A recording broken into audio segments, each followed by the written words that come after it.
मैंने कहा वो जरा लेके आना जो इसने गन बनाई थी। ऐदा कितना नहीं आ सकता है, तू खरीदी थी ये जगह, दे सानू। ओए दे वे ओनू। मैं इसा मारना है, मैं इसा हुन बहुत मारना है, मैं दसी गई हां। और कम टू माई पास होए। ए तू नहीं सी लानी है, निक्के ने लानी सी।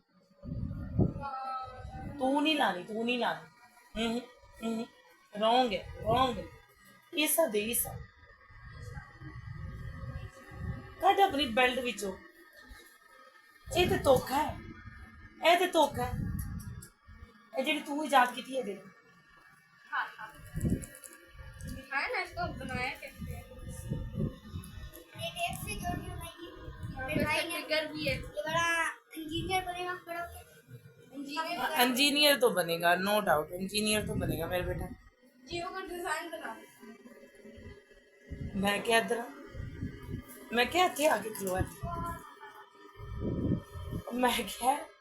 मैं क्या पहले कट सो ना जेड़ा इनू ला ले है। मैं बच्चा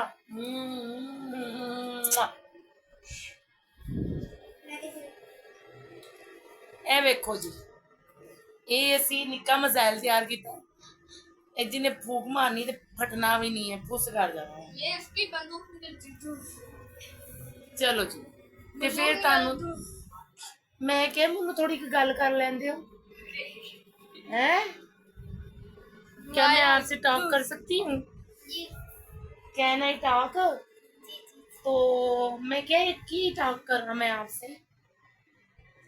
मैं जी नौकरी लेने आई हाँ, मैनू नौकरी चाहिए है, मीनस के जॉब, कोई कम शम डायरेक्ट ही नहीं। पहले कोई अपने ऑफिस से छाती छाती मार लो, शायद कोई कम शम निकल आवे।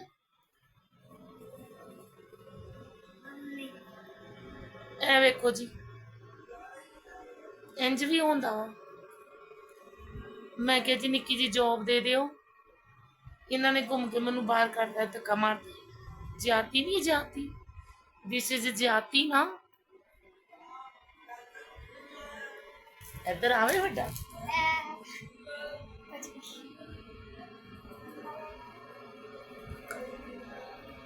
ओ ओ,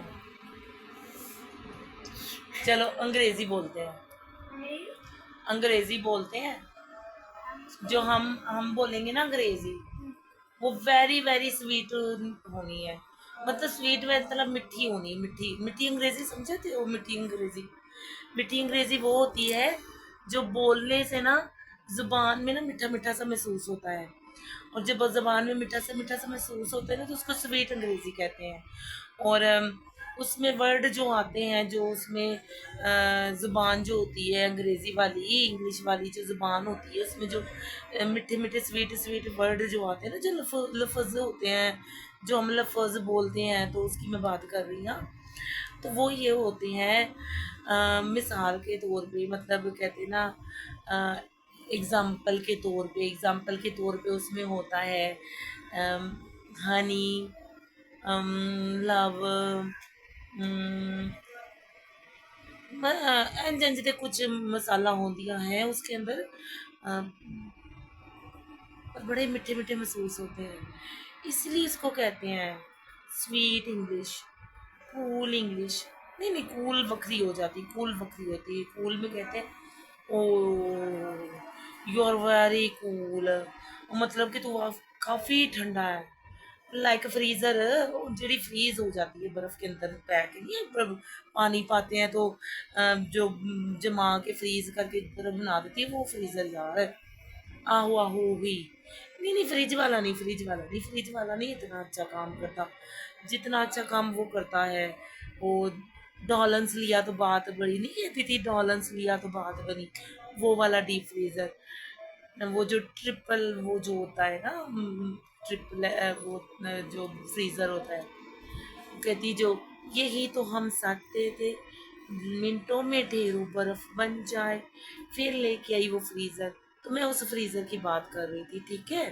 तो मैं कह रही थी, अच्छा मैं ये कह रही थी ये होगी कूल इंग्लिश। इंग्लिश मतलब अंग्रेजी यार, तुम्हें नहीं पता अंग्रेजी को इंग्लिश कहते हैं। जा रहा तुझे कुछ पता ही नहीं है। वो सीख लिया कर मेरे को आके कुछ कुछ मेरे को सीखेगा ते चार गल्ला सीखन क्या है ते कुछ काम करन जुगा हो जाएगा। अच्छा अच्छा, मैं उर्दू में बात करूं। अच्छा, आपको इंग्लिश भी नहीं समझ आती, आपको पंजाबी भी नहीं समझ आती, तो आप ये चाहते हैं कि मैं आपसे उर्दू में बात करूं। तो उर्दू में बात करने का मतलब ये है कि मैं ये कहना चाह रही थी कि जो मैंने आपको दो इंग्लिश की किस्में सिखाई हैं, एक स्वीट अंग्रेज़ी ते एक मैंने कूल अंग्रेज़ी सिखाई है, तो वो तो ਤੁਹਾਡੇ समझ में आ गई होनी है, यानी कि ਤੁਸੀਂ अंडरस्टैंड कर लेती होनी है। तो ਹੁਣ मैं ਤੁਹਾਨੂੰ ਦੱਸਾਂਗੀ ਤੀਜੀ ਅੰਗਰੇਜ਼ੀ। ਤੇ ਤੀਜੀ ਅੰਗਰੇਜ਼ੀ ਵਾਸਤੇ ਤੁਸੀਂ ਮੇਰਾ ਇੰਤਜ਼ਾਰ ਕਰਨਾ, ਮੈਂ ਕੱਲ ਦੱਸੂਗੀ। ਅੱਜ ਦਾ ਸਬਕ NIA ਸਵੀਟ ਅੰਗਰੇਜ਼ੀ ਤੇ ਕੂਲ ਅੰਗਰੇਜ਼ੀ। ਤੇ ਕੱਲ ਦੀ ਜਮਾਤ ਤੱਕ ਮੈਨੂੰ ਦੋ ਅੱਲਾ ਹਾਫਿਜ਼, मतलब गुड बाय, बाय बाय।